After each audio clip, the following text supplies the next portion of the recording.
Le roller derby, en fait, c'est arrivé dans les années 1920 aux États-Unis, à Chicago. À la base, c'était donc un sport d'endurance sur piste.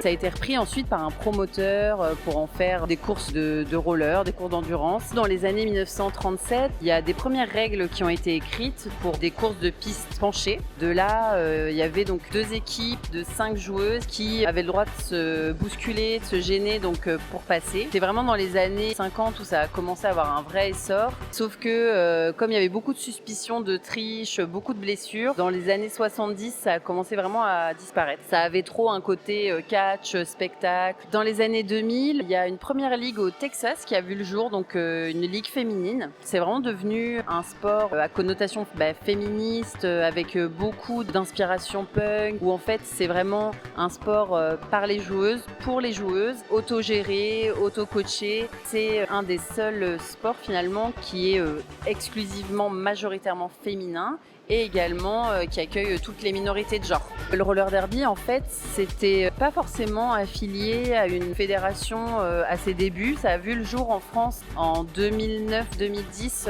à cause ou grâce plutôt au film Bliss. C'est vraiment en 2014 qu'on a rejoint la fédération qui est donc la FFRS.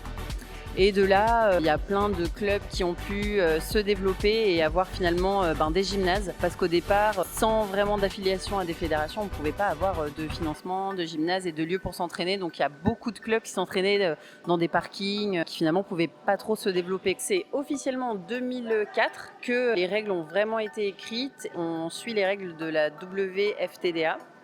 Il y a également la MRDA qui est une ligue masculine. Il existe aussi des ligues juniors, donc partout en France et dans le monde, qui font également des championnats, tout comme les ligues féminines et masculines. Ce qui est vachement bien avec ce sport, c'est que ça permet vraiment de pouvoir s'exprimer, peu importe ton gabarit, peu importe ton genre, et de pouvoir laisser libre en fait à ta personnalité de briller finalement. Et surtout grâce à des petits derby names, donc à nos pseudos derby et à notre numéro en fait qu'on choisit au début généralement de notre inscription. Par respect entre guillemets, c'est mieux d'en avoir un unique. Pas de numéro parce que c'est compliqué, mais derby name c'est mieux d'en avoir un unique.